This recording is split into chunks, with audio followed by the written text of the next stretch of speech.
ये मैंने एकदम अचानक ये डिसीजन लिया कि मुझे आप लोगों को बुलाकर कुछ शेयर करना है।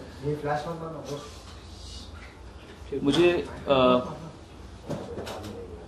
बहुत सारे जिंदगी में हालात होते हैं और इंसान नजरअंदाज कर जाता है कि चल छोड़ कोई बात नहीं, और जैसे जैसे उम्र होती है वैसे वैसे इंसान को लगता है कि जिंदगी शांत रखी जाए अपनी। लेकिन ये चीज ऐसी हुई परसों रात को जो मुझे लगा कि आज मुझे सुबह एहसास हुआ कि अगर मैं ऐसे आपके साथ में शेयर नहीं करूंगा, और जब मैं आपके साथ ये बात शेयर कर रहा हूं इसका मतलब ये बिल्कुल नहीं है कि मैं इसको नेगेटिवली बोल रहा हूं या मेरे पीछे कोई मंशा है कि मैं किसी को नीचे दिखाऊं, या पर ये शेयर करने का जो मेरा कारण है वो इसीलिए है ताकि भविष्य में इस तरह की जोर आजमाइश या अपने इलाके में कोई अपने को बहुत शेर समझे और समझे कि जैसे बाकी दुनिया में तो कुछ है ही नहीं हमारा, हम अगर यूपी में अपने गढ़ में है तो फिर हम यूपी में हम तो शेर हैं, बाकी दुनिया तो कुछ है ही नहीं, ना महाराष्ट्र है, ना गुजरात है, ना साउथ इंडिया है, कोई कर्नाटका है, ना तमिलनाडु है। हम अपने छोटे से रमाइश में बैठे हुए हैं और हम वहां पे शेर हैं, हम जो चाहे करवा लें। एक कारण ये था। दूसरा कारण ये था कि हर साल कॉन्सर्ट्स होंगे उसी जगह पर जिसका मैं जिक्र करूंगा आपको। हर साल, पिछले साल वहां मीका था, इस साल मैं था, अगले साल श्रेया होगी या सुनिधि होगी या शान जाएंगे या के जाएंगे, कोई भी जाएगा।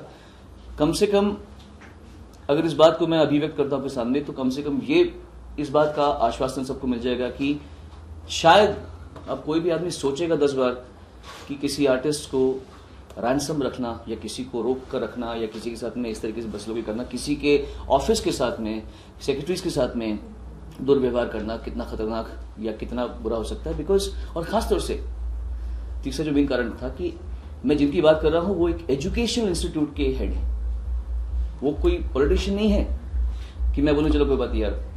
कभी कभी राजनेताओं को शौक होता है अपनी ताकत का या अपना उसका, आई कैन अंडरस्टैंड दैट। एक एजुकेशन इंस्टीट्यूट का हेड अगर इस तरह की हिमाकत करे तो मतलब वो अपनी रिस्पॉन्सिबिलिटी नहीं समझते, वो ये नहीं समझ पा रहे कि उनको भगवान ने किस काम के लिए भेजा है और वो क्या यहाँ पे कर रहे हैं।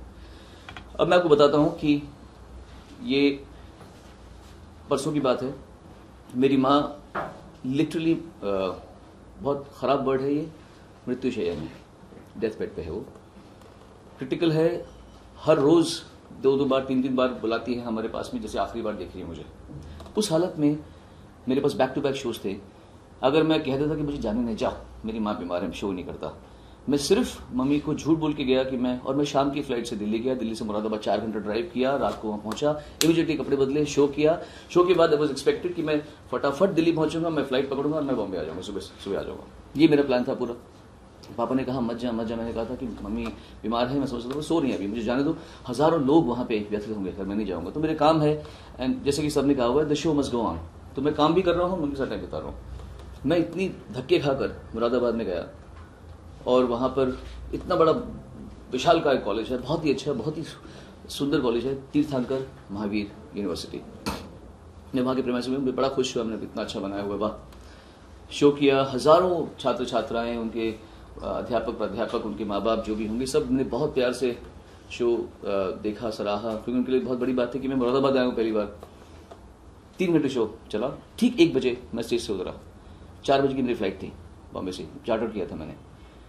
1 से लेकर 4 तक मुझे उस बीच में मुरादाबाद से दिल्ली पहुंच के फ्लाइट पकड़नी थी मुझे। मैंने प्लान ऐसे किया था कि मुझे किसी भी हालत में 6 से पहले, मम्मी इसके पहले उठ जाए, मुझे घर पहुंचना पड़ेगा।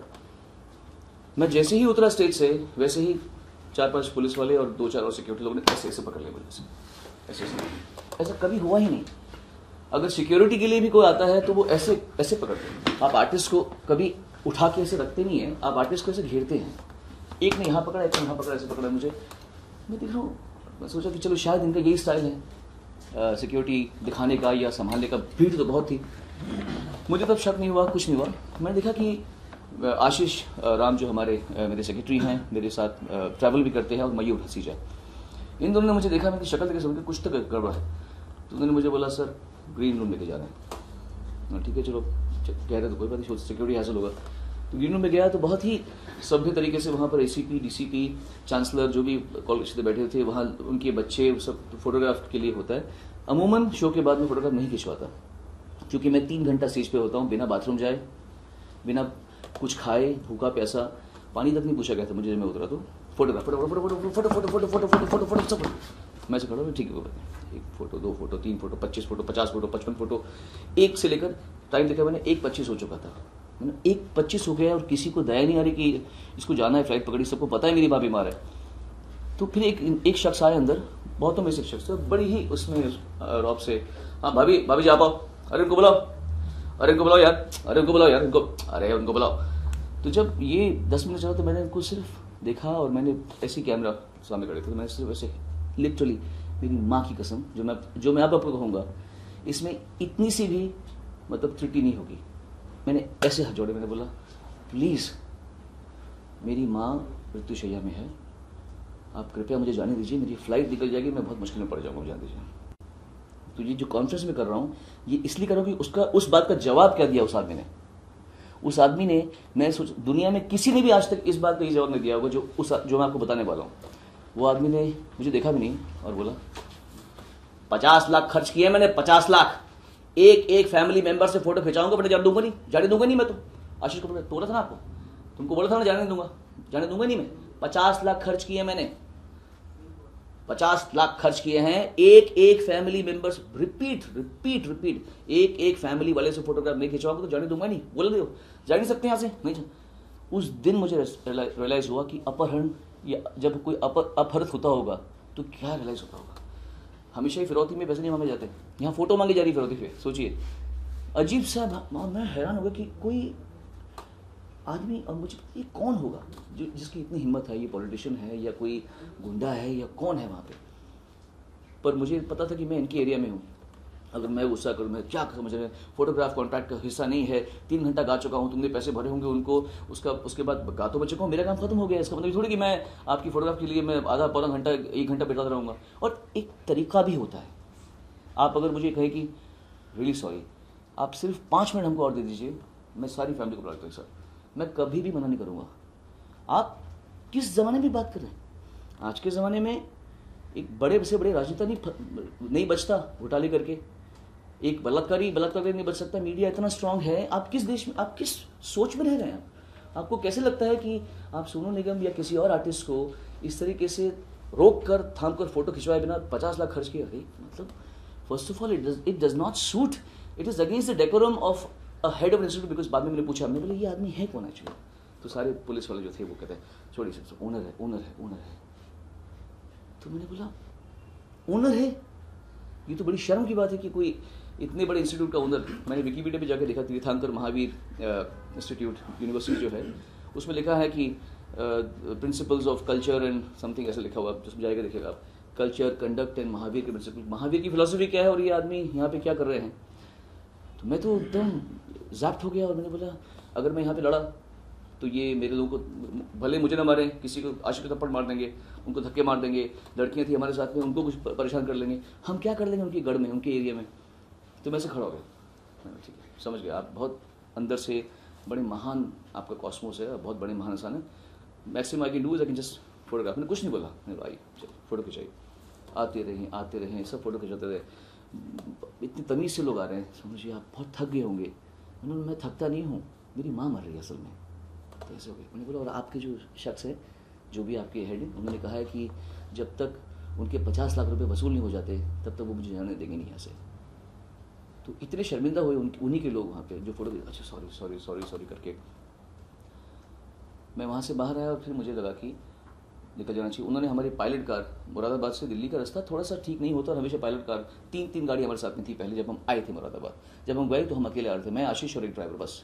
पीछे की पायलट्स उन्होंने सब हटा दी थी ताकि, उसके बाद मुझे मालूम पड़ा कि उन्होंने वहाँ पर जो इवेंट मैनेजर्स थे उनकी जो गालियाँ निकाल के, माँ बहन धक्का मुक्की। एक अलका याग्निक जी के सेक्रेटरी हैं, नीरज नाम है उनका, उन्होंने इस कॉन्सर्ट को सुपरवाइज किया था, उनके पीछे पड़ गया, आओ तुमको मारेंगे हम लोग, तुमको ये करेंगे, तुमको वो करेंगे। तो वो डर गए बेचारे, मेरी तबीयत खराब है ऐसे। तो इस हद तक हुआ था। अब ये बताइए इसमें गलती क्या है हमारी? क्या गलती है मेरी? क्या मेरे ऑफिस ने कुछ, या हमने ऐसा क्या मांग लिया? बाहर के शो में जब आर्टिस्ट आते हैं आप उनकी शक्ल नहीं देख सकते शो के अलावा। उनके कॉन्ट्रैक्ट में लिखा होता है 20 ऑटोग्राफ्स 15 पिक्चर्स, या 40 ऑटोग्राफ्स 24 या 25 पिक्चर्स, ऐसे कॉन्ट्रैक्ट में लिखा होता है। आपने क्या समझ लिया कि सोनू निगम या कोई भी आर्टिस्ट आपके पास में आया तो आपने इसको खरीद लिया? 50 लाख आपने हमें तो नहीं दिए, तुमने खर्च किया, तुम्हारा कॉलेज के लिए तुमने खर्च किया, ये हमारी थोड़ी गलती है। तुमने शो के लिए हमें बुक किया, हम शो के लिए आए, हमने अपना काम किया, उसके बाद में तुम कैसे ये बोल सकते हो? और एक शिक्षा संस्थान का owner, how can you? Manish Jain नाम है उनका, मुझे बाद में मालूम पड़ा क्योंकि मैंने मुलायम सिंह यादव जी से बात की।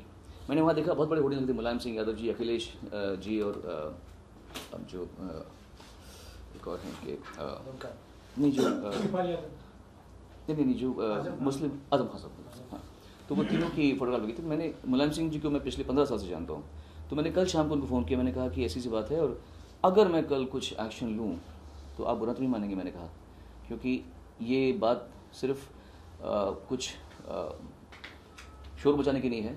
ये बात यह है कि फ्यूचर में जब हम कोई पटना जाएं या कहीं रायगढ़, रायपुर, कहीं और पे जाएं तो किसी को भी 10 बार सोचना पड़ेगा कि अगर हम श्रेया घोषाल के साथ में या शान के साथ में या केके के साथ में या कटरीना के साथ में बदतमीजी करेंगे तो ये बात छुपी नहीं रहेगी। अब कोई मुझसे पूछेगा कि आपने केस क्यों नहीं किया, मैं किस बिना पे केस करूँ, मैं किस पे केस करूँ? पुलिस वाले तो उनके अंडर थे, सारे एसीपी डीसीपी तो उनके साथ फोटो खिंचा रहे थे मेरे साथ में, और बड़े तमीज़ से थे, किसी ने भी मुझसे बदतमीजी नहीं की सिवाय उस आदमी के। Everybody else with most respect, उनकी वाइफ्स, उनके बच्चे फोटो खिंचवा रहे थे। बट अब मैं किस उसमें जाऊँ कि उन पे केस करूँ या आपने ऐसा किया वैसा किया? I only want you all to know कि कुछ केसेस ऐसे होते हैं जो लीगली शायद इतने रॉन्ग ना हो, लेकिन बिहेवियर की तरीके से ये बहुत रॉन्ग है। Behaviourally these are very wrong things in which need to be told to the people with utmost respect. I want to say in all the future shows that we have and जो लोग conduct करेंगे, आप artist को अपना बंधुआ मजदूर कभी मत समझिए। और आज के ज़माने में ये भी मत सोचना कि आपके गढ़ में आ गया तो आप कुछ भी करके बच जाएंगे। दुनिया इतनी, जैसे मैंने कहा पहले बलात्कारी बच सकते होंगे, पहले घोटाले छुप सकते होंगे, अब नहीं छुपते। आज किसी की जो बदतमीजियाँ हैं या कोई भी, अब क्या बोलें, आपको पता ही है कि मीडिया के थ्रू क्या क्या सामने आ रहा है। You can't go Scott free. So this is absolutely uncalled for कि एक आदमी आर्टिस्ट को धमकाए, उसके लोगों को धमकाए, उसको जाने के बाद में उसके लोगों को रोक दे, उनको रैंसम में ले ले। तो मुलायम सिंह जी ने मुझे कहा कल कि मैं समझ सकता हूँ, आपको जो करना है, ये उनका बड़प्पन है, मैंने कहा आपको जो करना है कीजिए, मैं आपके साथ में हूँ, आई एम विद यू। इसलिए सुबह उठकर मैंने सोचा कि मैं आज दिन मैंने कॉन्टेम्पलेट किया, करूँ कि नहीं करूँ। बट ट्रूली इसमें मेरी कोई किसी को तिरस्कार करने की मंशा नहीं है। मैं सिर्फ इस सोच को बदलना चाहता हूँ। जैसे लोग समझते हैं कि औरतों की इज्जत करनी चाहिए, मैं भी समझता हूँ कि आर्टिस्टों की भी इज्जत करनी चाहिए, क्योंकि हम समझते हैं कि आर्टिस्ट किसी की गुलाम की बपौती नहीं है कि कोई कहीं पर जाएगा और उसकी चड्डी उतार लेगा। कोई अपना काम करने के लिए जा रहे हैं, काम करें बस। हम हमारे काम से ऊपर हमसे अगर आपको फोटोग्राफ खींचने का मौका दे रहे हैं तो इसे आप अपना सौभाग्य समझिए। ऐसे कई लोग होते हैं। एक आप गवर्नमेंट ऑफिस में जाके पीएन से बात करके दिखाइए, पीएन को इतनी अकड़ होती है, क्या है, इधर जाने का है, क्या करने का है, नहीं करने का। एक आर्टिस्ट अगर आपको एक फोटो नहीं देता, आप कितना बुरा मान जाते हैं, कितना अकड़ता है, सेलिब्रिटी हो गया, he is so proud of himself. तो जब आर्टिस्ट आपको तमीज़ से पेश आके कुछ टाइम दे रहा हो तो उसका मतलब ये नहीं है कि ये उसकी ड्यूटी है और ये आपका बर्थ राइट है, क्योंकि जब पावर आती है तो हर आदमी पागल हो जाता है, करप्ट हो जाता है। उसके बाद अगर आप तमीज़ से कोई आर्टिस्ट को पेश कर होता देख रहे हैं, उसकी इज्जत कीजिए। ये नहीं कि आप उसको बोलें कि आप अब तो तुम फोटो फैमिली हमारी खिंचवाएगी, तुम हमारे एरिया में आए हो, तुम उसमें आए हो। आज के ज़माने में इस तरह की गुंडागर्दी अलाउड नहीं होनी चाहिए, और इसी कारण से मैंने ये कॉन्फ्रेंस बुलाई थी। थैंक यू सो मच, आपने मेरी बात को सुना और इसे वक्त दिया।